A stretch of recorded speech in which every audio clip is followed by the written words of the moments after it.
Hi buddies. இன்னைக்கு பார்க்கக்கூடிய உண்மை சம்பவம் தமிழ்நாட்டினுடைய திருச்சி மாவட்டத்திலிருந்து ஒரு குறிப்பிட்ட தூரத்தில் அமைந்துள்ள ஒரு அழகிய கிராமத்துல மினி பஸ் ஓட்டக்கூடிய டிரைவருக்கும் கண்டக்டருக்கும் இரவு நேரத்தில் நடந்த அதிபயங்கர அமானுஷ நிகழ்வு தாங்க முழுமையாக பார்க்க போகிறோம். இன்னைக்கு பார்க்கக்கூடிய இந்த வீடியோவும் கொஞ்சம் கூட த்ரில்லிங் மற்றும் அமானுஷம் குறையாமல் நீங்கள் அப்படியே எதிர்பார்க்கலாங்க. இதுவரைக்கும் நம்மளுடைய சேனலை சப்ஸ்கிரைப் பண்ணால் பார்த்துட்டு இருந்தீங்கன்னா சப்ஸ்கிரைப் பண்ணிட்டு பக்கத்தில் இருக்கக்கூடிய பெல் பட்டனையும் சேர்த்து கிளிக் பண்ணிக்கோங்க. நான் உங்கள் Afsar. Welcome to Afsar investigation. நான் ஏற்கனவே சொன்ன மாதிரி தமிழ்நாட்டினுடைய திருச்சி மாவட்டத்திலிருந்து ஒரு குறிப்பிட்ட தொலைவில் அமைந்துள்ள ஒரு அழகிய கிராமத்துல கிட்டத்தட்ட 2004ஆம் காலகட்டத்தில் நடந்த திகில் நிகழ்வு தாங்க இன்றைய நிகழ்வு.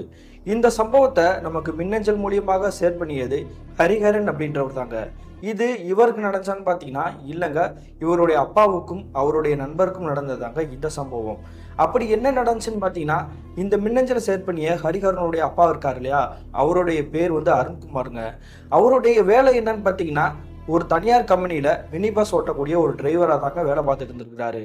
அதே கம்பெனியில் தாங்க ஒரு கண்டக்டரும் இவருக்கு வந்து அறிமுகமாகிறாரு சில வருடங்களுக்கு முன்னாடி. அந்த கண்டக்டருடைய பேர் வந்து சிவகுமாருங்க. இந்த அருண்குமாரும் சிவகுமாரும் பழகிய சில நாட்களே வந்து நெருங்கிய நண்பர்களாக மாற ஆரம்பிக்கிறாங்க. அதே மாதிரி இவங்களுடைய வேலை என்னன்னு பார்த்தீங்கன்னா, காலையில் ஒரு 8:30 மணிக்கு மினி பஸ்ஸை எடுத்தாங்க அப்படின்னா இரவு தோராயமாக ஒரு 9:30, அதிக அளவு ஒரு 10 மணிக்கு வந்து சேருவது வந்து வழக்கங்க. இன்னொரு விஷயம் குறிப்பிட்டு சொன்னா, இவங்களுடைய பஸ்ஸை வந்து அந்த கம்பெனியில் போய் நிப்பாட்டுவது வந்து வழக்கம் கிடையாதுங்க.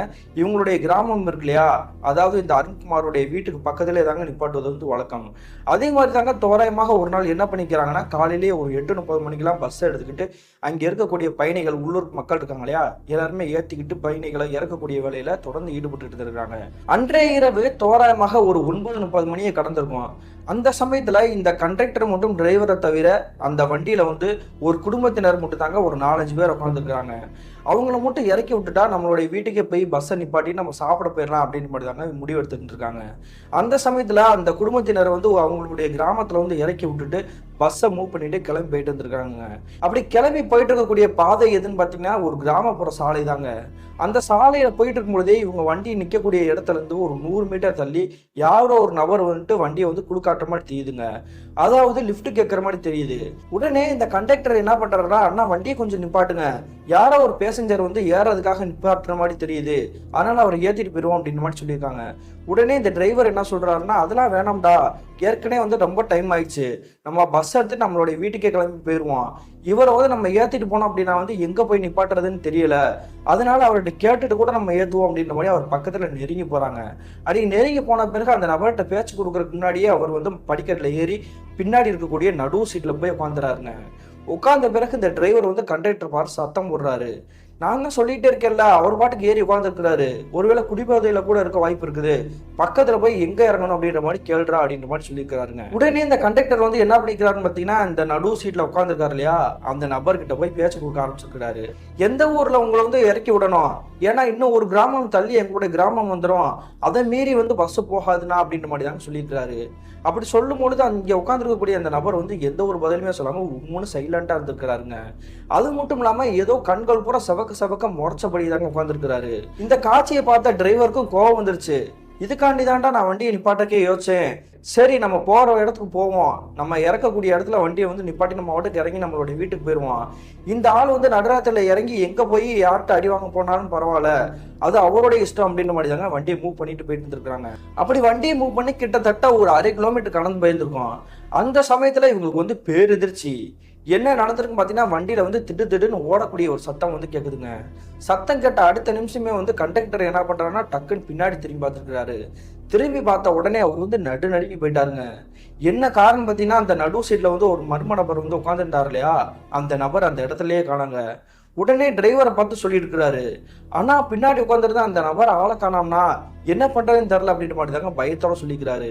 உடனே டிரைவர் வந்து சத்தம் போடாதாங்க செய்கிறாரு, நான் தான் ஆல்ரெடி அவர் வந்து குடிப்போதில் இருக்கிறாரு அப்படின்ற மாதிரி சொன்னேன் இல்லையா, அதனாலதான் அவரை வந்து ஏத்துறக்கே நான் யோசிச்சேன், பாதியிலேயே வண்டி ரன்னிங் ஆகிட்டு இருக்கும் பொழுதே படிக்கட்டு வழியா வந்து ஏறி குதிச்சு எங்கேயோ போயிருப்பார் போலடா, இந்த விஷயத்த பெருசா எடுத்துக்காத, வா நம்ம கிளம்பி போவோம் அப்படின்ற மாதிரி தாங்க வண்டியை மூவ் பண்ணி போயிட்டு இருந்திருக்காங்க. கொஞ்சம் தூரம் கிட்டத்தட்ட மறுபடியும் ஒரு 1/2 கிலோமீட்டர் கடந்து போயிட்டு இருக்குங்க அந்த பஸ்.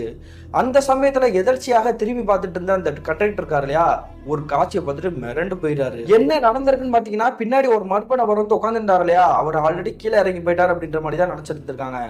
ஆனா அந்த மர்ம நபர் அதே சைட்ல தாங்க உட்காந்துருக்கிறாரு. இதை பார்த்தது இவர் வந்து கதிகலங்கி போயிட்டாரு.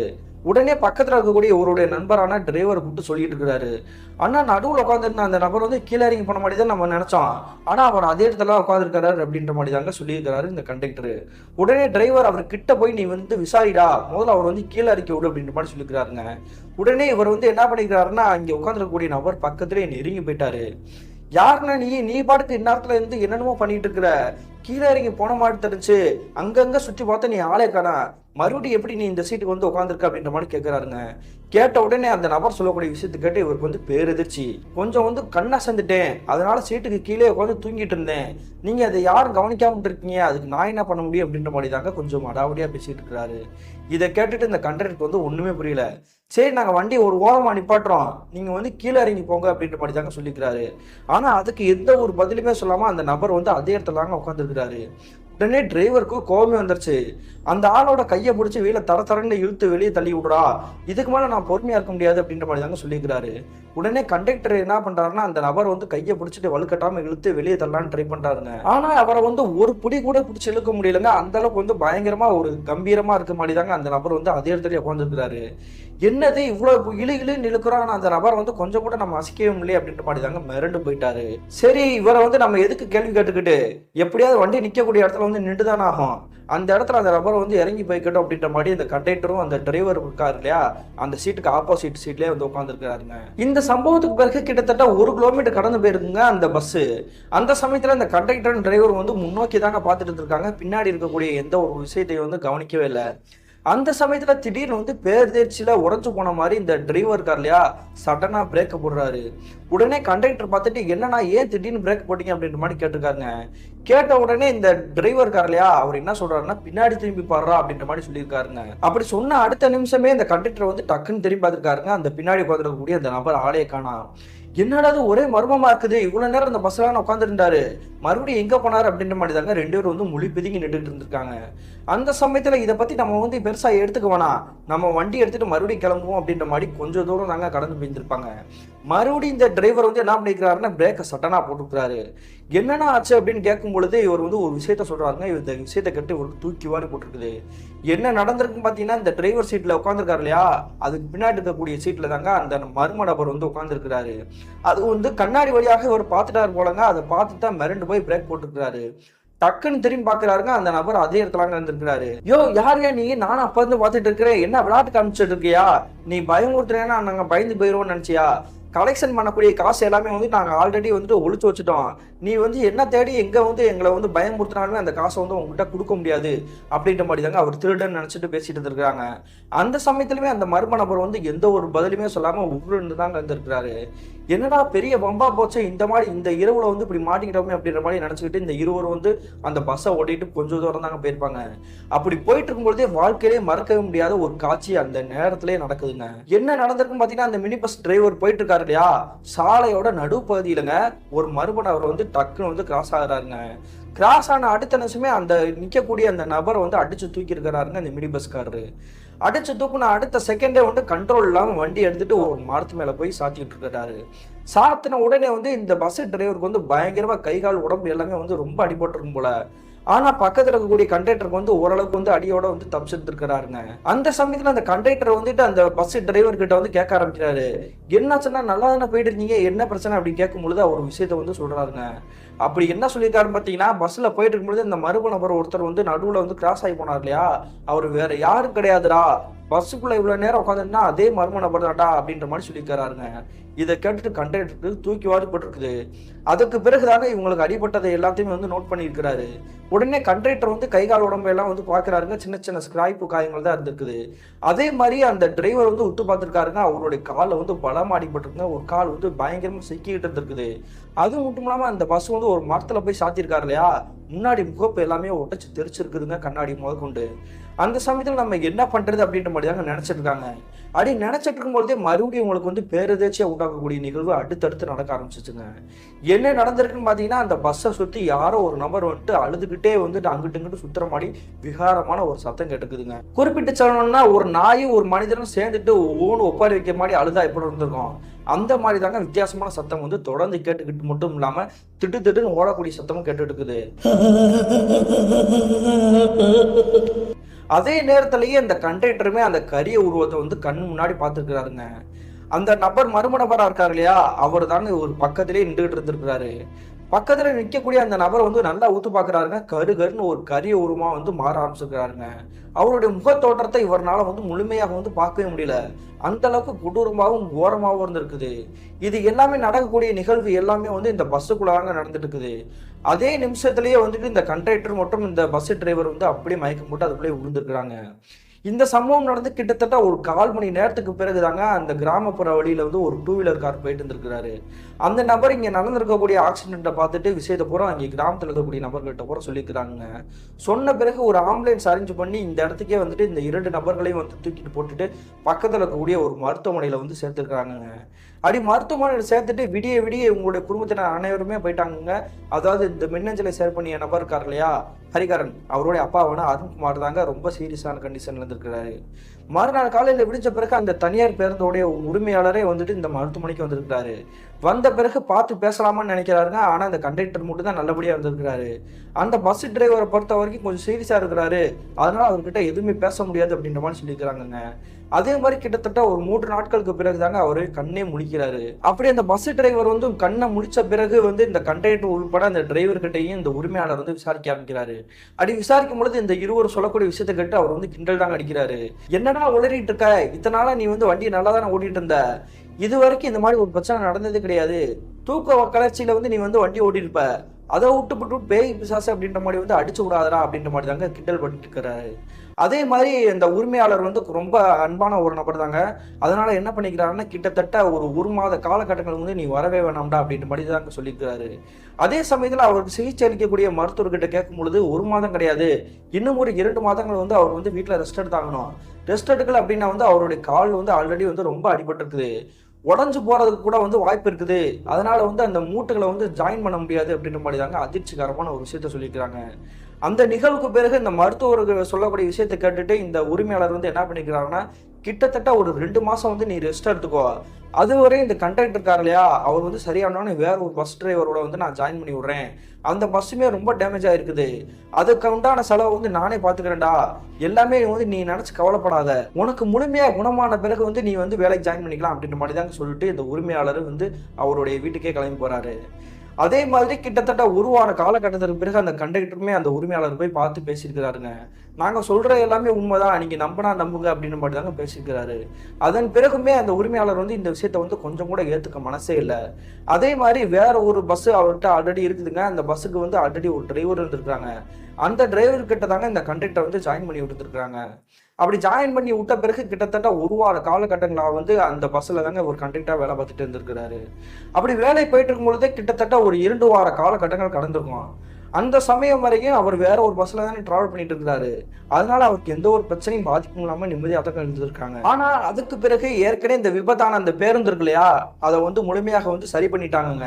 அப்படி சரி பண்ண பிறகு அந்த டிரைவர் வந்து அந்த பஸ்ஸுக்கே மாற்றி விட்டுருக்குறாங்க. அதாவது இப்போ வேற ஒரு பஸ்ல டிரைவராக இருக்காரு இல்லையா, அந்த நபரை மாற்றி விட்டுருக்குறாங்க.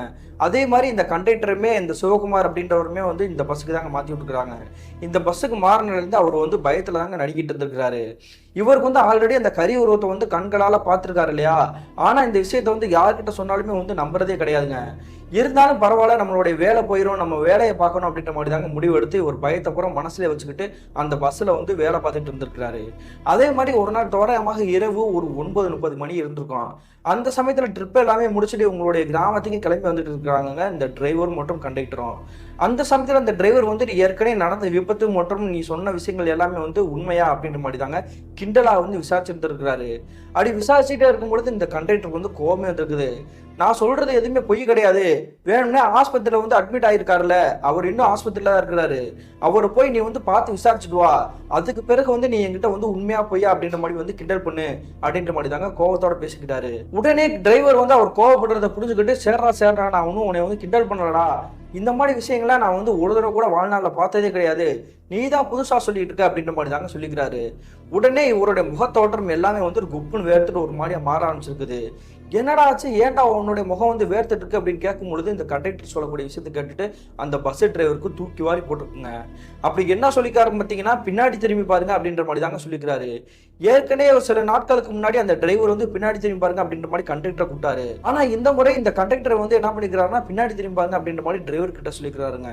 சொன்ன உடனே இந்த டிரைவர் வந்து திரும்பி பார்த்திருக்காருங்க. அவரோட வாழ்க்கையிலே கற்பனையே பண்ண முடியாத காட்சி கண்கள் முன்னாடி தெரிஞ்சிருக்குதுங்க. என்ன நடந்திருக்கு பார்த்தீங்கன்னா, அந்த பஸ்ஸுக்கு நடு சீட்ல வந்து ஒரு கருன்னு ஒரு கரிய உருவங்க அந்த பஸ்ஸோட சீட்ல வந்து உட்காந்துருக்குது. இதை பார்த்த அடுத்த செகண்டே வந்து என்ன பண்ணுன்னு தெரியாம சடனா பிரேக் போட்டிருக்காருங்க. பிரேக் போட்ட உடனே வந்து வண்டி வந்து பட்டால்னு வெடிக்கக்கூடிய ஒரு சத்தம். என்னடா அது சத்தம் கேக்குது அப்படின்ற மாதிரி அலறி அடிச்சு 2 பேர் வந்து கீழே இறங்கி பார்த்துருக்காங்க. அப்படி பார்க்கும்பொழுது இவங்களுக்கு பேரெதிர்ச்சி. என்ன காரணம் பார்த்தீங்கன்னா, பஸ்ஸோட பின் டயர் வந்து பஞ்சர் ஆகிருந்துருக்குதுங்க. என்னடா ஆச்சு, காலையில் நல்லா செக் பண்ணிட்டு தானே வந்தோம், ஏன் இப்படி பஞ்சர் ஆயிடுச்சு அப்படின்ற மாதிரி தாங்க மிரண்டு போய் இருந்துருக்குறாங்க. அது மட்டும் இல்லாமல் அந்த பஸ்ஸில் என்னடா இது வித்தியாசமாக நடந்துகிட்டு இருக்குது, நீ சொல்கிறது கூட நான் நம்பலை, ஆனால் இப்போ அந்த கரிய உருவத்தை கண்ணாட பார்த்துட்டேனடா அப்படின்ற மாதிரி தாங்க மிரண்டு போய் இருந்துருக்கிறாரு. அதுக்கு பிறகு இந்த கண்டக்டர் வந்து பயத்தோட உச்சத்துக்கே போயிட்டாரு. இனிமே நம்ம இங்கே இருக்க வேணாம்னா நம்ம வந்து கொஞ்சம் தூரம் தள்ளி போயிட்டு நம்மளுடைய உரிமையாளர் இருக்கார் இல்லையா, ஓனர், அவருக்கே ஃபோன் பண்ணி விஷயத்த சொல்லணும்னா அப்படின்ற மாதிரி தாங்க இருவரும் வந்து அந்த பஸ்ஸை விட்டு ஒரு 100 மீட்டர் தள்ளி ஓடி வந்துட்டாங்க. அப்படி தள்ளி ஓடி வந்ததுக்கு பிறகுமே வந்து இந்த டிரைவர் வந்து என்ன பண்ணிக்கிறாங்கன்னா, அந்த பஸ்ஸையே உத்து பார்த்துட்டு இருக்காருங்க. அப்படி பார்த்துட்டு இருக்கும்பொழுதே அந்த பஸ்ஸோட பின்னாடி சீட்டு பக்கத்தில் ஒரு கண்ணாடி போட்டுப்பாங்க இல்லையா, நேம் போர்டு போடுறதுக்காக, அந்த இடத்துல அந்த உள்ளுக்குள்ள இருக்கக்கூடிய ஒரு கரிய உருவம் வந்து அப்படியே எட்டி பார்த்துருக்குங்க இவங்கள. உடனே வந்து தெரிஞ்சு போச்சுங்க அந்த இடத்துல வந்து ஆன்மா இருக்குது அப்படின்றத. உடனே உங்களுடைய உரிமையாளருக்கு ஃபோன் பண்ணி நடந்த விஷயத்த கூட சொல்லியிருக்காங்க. சொன்ன பிறகு வந்து அவருமே வந்து வண்டி எடுத்துக்கிட்டு இந்த ஸ்பாட்டுக்கே வந்துட்டாரு. ஸ்பாட்டுக்கே வந்த பிறகு அந்த பஸ்ஸை கூட சுற்றி பார்க்குறாருங்க. ஆனால் அவருடைய கண்களுக்கு வந்து எந்த ஒரு காட்சியுமே தெரில. ஆனால் ஏற்கனவே இவங்க வந்து விஷயத்த சொன்னாங்க, நம்பலை. ஆனால் மறுபடியும் சொல்லியிருக்காங்க, காலையில் நல்லா இருந்த பஸ் தானே, திடீர்னு எப்படி பஞ்சர் ஆச்சு அப்படின்ற மாதிரி தாங்க அவரே வந்து மிரண்டு போயிட்டாரு. அதன் பிறகு அவர்கள் வந்து சமாதானப்படுத்திட்டு, சரி பஸ் இங்கேயே இருக்கட்டும், நம்ம வந்துட்டு ஆல்ரெடி வந்து கலெக்ஷன் பண்ண காசை மட்டும் எடுத்துட்டு நம்ம வந்து கிளம்பி போகணும் அப்படின்ற மாதிரி தாங்க இவங்களை பூரா கூப்பிட்டுக்கிட்டு அவங்களுடைய கிராமத்துக்கே போயிட்டாரு. மறுநாள் காலையில் விழுந்த பிறகு இந்த பஸ்ஸோட உரிமையாளர் இருக்கார் இல்லையா, அவருக்கு வந்து ஏகப்பட்ட குழப்பங்கள் இருக்கு. உடனே என்ன பண்ணிருக்காருன்னா, ஏற்கனவே ஆல்ரெடி விபத்தானார் இல்லையா அருண்குமார், அவர் அந்த டிரைவருடைய வீட்டுக்கே போயிருக்கிறாரு. அப்படி போகும்பொழுது அங்கே இருக்கக்கூடிய நபர்கள் கூட என்ன சொல்லிக்கிறாங்கன்னா, மருத்துவமனையிலேருந்து இன்னும் அவர் வெளியே வரவே இல்லை அப்படின்ற மாதிரி தாங்க சொல்லிக்கிறாங்க. அதே மாதிரி மருத்துவமனைக்கு போன பிறகு அந்த நபரை பார்த்து விசாரிக்க ஆரம்பிச்சிருக்கிறாரு. அவர் மறுபடியும் ஏற்கனவே என்னென்ன நடந்துச்சோ அப்படியே வரிசையா ஒவ்வொன்றா சொல்ல ஆரம்பிச்சிருக்காருங்க. அந்த சமயத்திலே அவர் வந்து முடிவு பண்ணிட்டாருங்க, ஏதோ அந்த பஸ்ல வந்து அமானுஷமான விஷயம் இருக்குது, இதை வந்து நம்ம உறுதிப்படுத்திக்கணும் அப்படின்ற மாதிரி முடிவு எடுத்து இவருக்கு தெரிந்த ஒரு கைதேர்ந்த மாந்திரியவாதியோட வீட்டுக்கே போறாருங்க. அப்படி போகும்பொழுது இந்த கண்டக்டருமே கூட தாங்க போயிருந்திருக்கிறாரு. அந்த சமயத்துல அந்த மாந்திரியவாதி கிட்டத்தட்ட ஒரு 1/2 மணி நேரம் வந்து தியானமான நிலையில தாங்க இருந்திருக்கிறாரு. அதன் பிறகு தாங்க அவர் ஒவ்வொரு கேள்வியா கேட்க ஆரம்பிச்சிருக்காரு. உங்களுடைய பஸ்ஸில் வந்து சில நாட்களுக்கு முன்னாடி யாராவது ஒரு நபர் வந்து இறந்து போயிருந்திருக்காரா அப்படின்ற மாதிரி தாங்க கேட்டிருக்காரு. கேட்ட அடுத்த வருஷமே இவருக்கு ஈரப்பொழியை நடுங்கி போயிருச்சுங்க இந்த பஸ்ஸோட உரிமையாளருக்கு.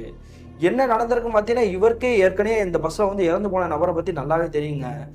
அவர் சொன்ன மாதிரியே ஒரு நபர் வந்து இந்த பஸ்ல வந்து டிராவல் பண்ணும் பொழுது இறந்து போயிருந்திருக்கிறாரு.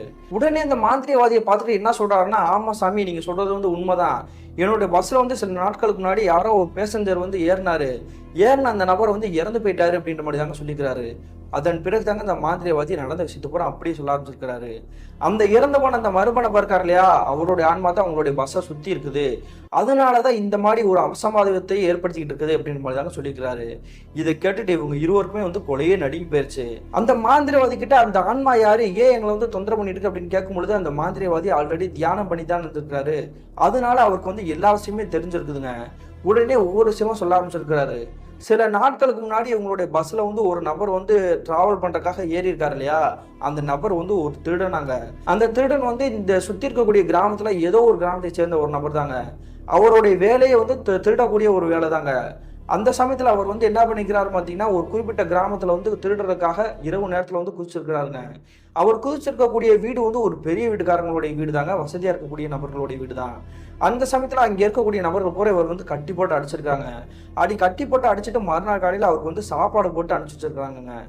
சாப்பாடு போட்டு அனுப்பிச்சாங்க இல்லையா, அந்த சாப்பாட்டில் வந்து பாய்சன் கலந்துருக்காங்க. அது தெரியாம அந்த திருடன் வந்து சாப்பிட்டுட்டு தாங்க இந்த பஸ்ல வந்து ஏறி நம்மளுடைய ஊருக்கே போயிடலாம் அப்படின்னு மாதிரி தாங்க உட்காந்துருக்காரு. அப்படி உட்காந்துட்டு போயிட்டு இருக்கும்போது தாங்க பாதி வழியிலே அவருடைய வாயில நுரத்தள்ளி அவர் வந்து இறந்து போயிருந்திருக்கிறாரு. அதுக்கு பிறகுதாங்க காவல்துறையிட்ட வழக்கு பண்ணி அந்த பாடியை வந்து கொண்டு போய் சேர்த்திருக்கிறாங்க. இப்படி அந்த அசம்பாவிதமான ஒரு துக்க நிகழ்வு நடந்த பிறகுதான் அந்த ஆன்மா வந்து உங்களுடைய பஸ்ஸை சுத்தி வந்துட்டு இருக்குது அப்படின்ற மாதிரி அந்த மாந்திரிவாதியை சொல்லி முடிச்சுக்கிறாங்க. ஆனா கடைசி வரைக்கும் இந்த பெரிய வீட்டுக்காரங்க யாரு, அந்த திருடனுடைய சொந்த ஊர் எது அப்படின்றது வந்து யாருக்குமே தெரியாம விடை தெரியாத மர்மமா தாங்க இருந்திருக்குது. இந்த சம்பவத்துக்கு பிறகுதாங்க இந்த பஸ்ஸோட உரிமையாளர் சரி, இந்த கண்டக்டர் சரி மாந்திரிவாதி பார்த்து மன்றாட ஆரம்பிச்சிட்டாங்க. இந்த பிரச்சனைல இருந்து எங்களை எப்படியாவது காப்பாத்துங்க, இனிமே எந்த பிரச்சனையும் வந்தாலும் என்னால் தாங்க முடியாது. ஏற்கனவே ஒரு டிரைவர் வந்து விபத்தாகி ஆஸ்பத்திரியில் இருக்கிறாரு. மறுபடியும் ஏதாவது ஒரு விபத்தாகி அல்லது ஆட்கள் பயணிகள் வந்து ஏறும்பொழுது அவங்களுக்கு ஏதாவது விபத்தாச்சு அப்படின்னா வந்து அதுக்கான சரியான பதில் எங்களால் சொல்ல முடியாது அப்படின்ற மாதிரி தாங்க கேட்டிருக்காங்க. உடனே இந்த பஸ்ஸோட உரிமையாளர் கேட்ட பிறகு இந்த மாந்திரியவாதி வந்து என்ன சொல்லிக்கிறாருன்னு பார்த்தீங்கன்னா, நான் தொடர்ந்து பூஜை பண்ணி ஆகணும், தொடர்ந்து பூஜை பண்ணால் மட்டும் தான் அந்த ஆன்மாவை வந்து கட்டுப்பாட்டுக்குள்ள கொண்டு வர முடியும். அதே மாதிரி மறுநாள் காலையில் அதிகாலையில் சூரிய உதயத்திற்கு முன்னாடியே நீங்கள் எங்களுடைய வீட்டுக்கு வந்துருங்க அப்படின்ற மாதிரி தாங்க சொல்லிக்கிறாங்க. அதே மாதிரி இந்த பஸ்ஸோட உரிமையாளரும் அந்த கண்டக்டரும் இவங்களுடைய வீட்டுக்கே போயிருக்காங்க, அந்த மாந்திரியவாதியோட வீட்டுக்கே.